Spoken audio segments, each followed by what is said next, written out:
ನಿನ್ನೇನು ಕೇಂದ್ರ ಸರ್ಕಾರ ಪಿಎಫ್ಐ ಬುಡಕ್ಕೆ ಬಿಸಿನೀರನ್ನ ಹಾಕಿತ್ತು. ಇವತ್ತು ಬುಡ ಸಮೇತ ಕಿತ್ತು ಹಾಕುವುದಕ್ಕೆ ಸುತ್ತೋಲೆಯನ್ನ ಹೊರಡಿಸಿದೆ. ಆದೇಶ ಸಿಗ್ತಾ ಇದ್ದಂತೆ ಬಿಜೆಪಿ ಆಡಳಿತ ರಾಜ್ಯಗಳಲ್ಲಿ ಪಿಎಫ್ಐಗೆ ಸೇರಿದ ಆಸ್ತಿಯನ್ನೆಲ್ಲ ಮುಟ್ಟುಗೋಲು ಹಾಕೊಳ್ಳಾಗ್ತಾ ಇದೆ. ಕೇಂದ್ರದಿಂದ ಪಿಎಫ್ಐ ಆಸ್ತಿ ಮುಟ್ಟುಗೋಲಿಗೆ ಸುತ್ತೋಲೆ. ರಾಜ್ಯದಲ್ಲಿ ಶುರುವಾಯಿತು ಬೀಗ ಹಾಕೋ ಕಾಯಕ. ಪಿಎಫ್ಐ ಕಚೇರಿ ಸೀಸ್, ಆಸ್ತಿ ಮುಟ್ಟುಗೋಲು ರಾಜ್ಯಗಳ ಹೊಣೆ. ಎಲ್ಲ ಜಿಲ್ಲಾಧಿಕಾರಿಗಳಿಗೆ ಅಧಿಕಾರ ನೀಡಿ. ಹೀಗಂತೆ ಇವತ್ತು ಕೇಂದ್ರ ಸರ್ಕಾರ ಸುತ್ತೋಲೆ ಹೊರಡಿಸಿದೆ. ಸುತ್ತೋಲೆ ಕೈಗೆ ಸಿಕ್ತಿದ್ದಂತೆ ವಿವಿಧ ರಾಜ್ಯಗಳಲ್ಲಿ ಕಾರ್ಯಾಚರಣೆ ನಡೆಯುತ್ತಿದೆ. ಕಚೇರಿ ಸೀಸ್ ಮಾಡಿ ಆಸ್ತಿ ಮುಟ್ಟುಗೋಲು ಹಾಕಿಕೊಳ್ಳುತ್ತಿವೆ. ಕೇರಳ ಹಾಗೂ ತಮಿಳುನಾಡಿನಲ್ಲಿ ಆಸ್ತಿ ಸೀಸ್ ಆಗಿದೆ. ಕರ್ನಾಟಕದಲ್ಲೂ ಪಿಎಫ್ಐ ಹಾಗೂ ನಿಷೇಧಿತ ಸಂಘಟನೆಗಳ ಆಸ್ತಿ ಮುಟ್ಟುಗೋಲು ಹಾಕುವ ಕೆಲಸನೂ ಜೋರಾಗಿ ಸಾಗ್ತಿದೆ.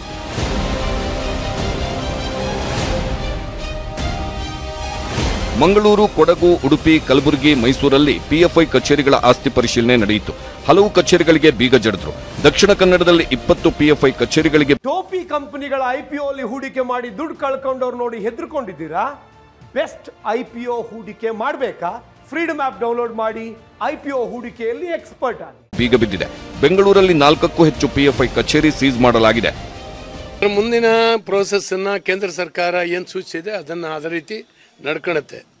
ಕೇಂದ್ರ ಸರ್ಕಾರ ಈಗಾಗಲೇ ಸ್ಟೇಟ್ಗೆ ಅಧಿಕಾರವನ್ನು ಕೊಟ್ಟಿದೆ. ಸ್ಟೇಟು ಎಲ್ಲ ಜಿಲ್ಲಾಧಿಕಾರಿಗಳಿಗೆ ಅಧಿಕಾರ ಕೊಟ್ಟಿದೆ.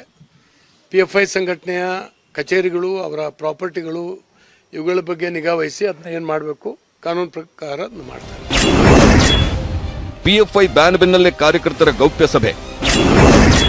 ರಾಜ್ಯದ ಹಲವು ಜಿಲ್ಲೆಗಳಲ್ಲಿ ಖಾಕಿ ದಿಢೀರ್ ದಾಳಿ. ದೇಶದಲ್ಲಿ ಪಿಎಫ್ಐ ನಿಷೇಧ ಆಗ್ತಿದ್ದಂತೆ ಬಹಿರಂಗವಾಗಿ ಹಾಗೂ ಕಾನೂನಾತ್ಮಕವಾಗಿ ಏನು ಮಾಡೋಕ್ಕಾಗಲ್ಲ ಅನ್ನೋ ಮನಸ್ಥಿತಿ ಶುರುವಾಗಿದ್ದಂತೆ. ಹೀಗಾಗಿ ವಿಧ್ವಂಸಕ ಕೃತ್ಯ ನಡೆಸುವ ಆತಂಕವಿದೆ ಅಂತ ಗುಪ್ತಚರ ಮಾಹಿತಿ ಇದೆ.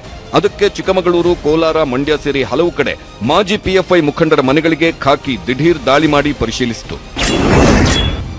ಕೇರಳ ಪಿಎಫ್ಐಗೆ 5.20 ಕೋಟಿ ರೂಪಾಯಿ ದಂಡ. ಕೇರಳದಲ್ಲಿ ಪಿಎಫ್ಐಗೆ ಮತ್ತೊಂದು ಶಾಕ್ ಎದುರಾಗಿದೆ. ಸಾರ್ವಜನಿಕ ಆಸ್ತಿಪಾಸ್ತಿ ಹಾನಿ ಮಾಡಿದ ಪ್ರಕರಣದಡಿ ಕೇರಳ ಹೈಕೋರ್ಟ್ ಸುಮಾರು 5,20 ಲಕ್ಷ ದಂಡ ವಿಧಿಸಿದೆ. ಒಟ್ನಲ್ಲಿ ಪಿಎಫ್ಐ ವಿರುದ್ಧ ಕೇಂದ್ರ ಸರ್ಕಾರ ಅಧಿಕೃತ ಸಮರ ಸಾರಿದ್ದು ಬುಡ ಸಮೇತ ಕಿತ್ತು ಹಾಕುವ ಕೆಲಸ ಶುರುವಾಗಿದೆ. Bureau report, news 18 Kannada.